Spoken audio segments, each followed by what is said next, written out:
Life in the UK feels tougher these days as prices keep rising, but paychecks don't seem to catch up. From food and rent to energy bills, everything costs more, and people everywhere are feeling the pinch.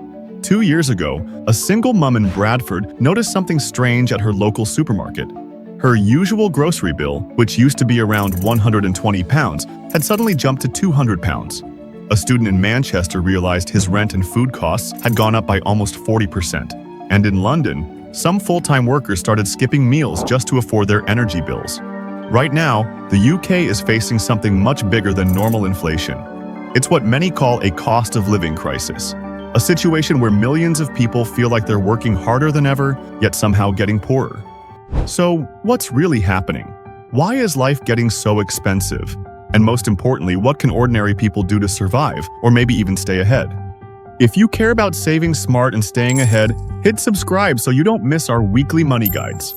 Let's break it down. What the cost of living crisis really means. The cost of living crisis simply means that the prices of everyday essentials like food, energy, and housing are rising faster than people's incomes. Even if you get a small pay rise at work, it doesn't help much when everything else around you becomes more expensive. In simple terms, your money doesn't stretch as far as it used to. This problem has been building for a few years now. Since late 2021, many UK households have seen their real income fall, meaning that after adjusting for inflation, they're actually earning less than before. According to the Office for National Statistics, prices in August 2025 were about 3.8% higher than the year before. And when housing costs are included, inflation jumps to around 4.1%. So yes, things really are getting more expensive, and fast.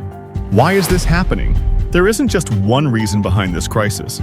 It's a mix of global issues, national policies, and deeper economic problems. Looking at global factors, energy and food prices have risen across the world because of supply chain problems, wars, and unpredictable weather. Even though the COVID pandemic ended years ago, its effects are still being felt from shipping delays to worker shortages. The war in Ukraine made things worse by pushing up the cost of gas and other key materials. Domestic factors play a significant role too. Here in the UK, the situation has been made worse by rising everyday costs, things like water, transport, and council tax. Wages in most sectors haven't kept up with these increases, so even people working full-time are struggling. The housing market is another major issue. Rent and mortgage payments keep climbing, making it harder for young people to buy their first home. All fingers are not equal, so with all these troubles, who is affected the most? The burden hits low-income families and renters the hardest. According to the Financial Times, inflation for private renters in June 2025 was 4.5% higher than for homeowners.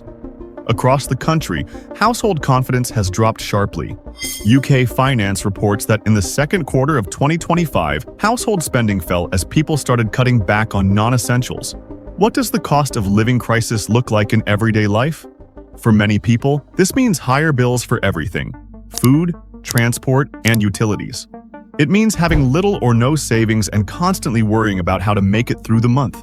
Some have had to rely on credit cards or borrow from friends just to get by. Others are giving up small joys. No more takeaways, no holidays, just working and paying bills. According to The Guardian, nearly 40% of Britons now have less than £1,000 in savings. And The Times reports that 1 in 6 UK workers say they're struggling to pay their bills. These aren't just statistics, they represent real people, real families, and real stress. What's being done about it? Firstly, the Bank of England is trying to control inflation by keeping interest rates high. That helps slow down price rises, but also makes borrowing more expensive, especially for people with loans or mortgages. Also, the UK government has introduced measures like cost of living payments, energy subsidies, and benefit adjustments. These are meant to help people cope, but critics say they're only short-term fixes and don't solve the deeper problems. Here's the hard truth: the system itself is unbalanced. For years, the economy has favored big companies and investors more than regular workers. Housing and finance have been treated like business opportunities instead of basic needs. When the wealthy are protected through tax breaks and policies, ordinary people often end up carrying the heavier load. And when those at the top feel threatened, they can simply move their money elsewhere, leaving everyone else to deal with the consequences. What you can do personally. Still, all hope isn't lost. There are practical steps you can take to protect yourself and your finances. Create a simple budget and track your expenses for a month. You might be surprised where your money actually goes. Cut unnecessary subscriptions and find cheaper alternatives for things you use often. Negotiate your bills, especially energy or phone contracts, and don't hesitate to switch providers. Focus on paying off debts with the highest interest first. Build a small emergency fund, even if it's just £50 or £100 a month, it adds up over time.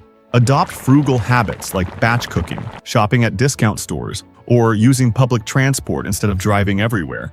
Explore a side hustle, something flexible that brings in a bit of extra income. And most importantly, invest in yourself. Learn new skills, take online courses, or improve your financial literacy. Look, it is not easy, but be prepared for the worst by doing your best. These small efforts can boost your earning potential in the long run. Now let's proceed to staying informed and looking ahead in this crisis. Keep up with reliable financial news so you understand how changes in interest rates, taxes, or government policies might affect you. That obviously includes subscribing to this channel if you haven't already.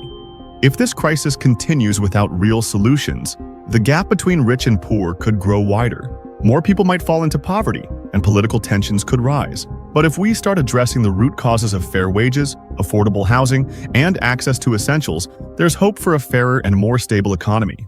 The cost of living crisis is real, and it's tough, but you're not powerless.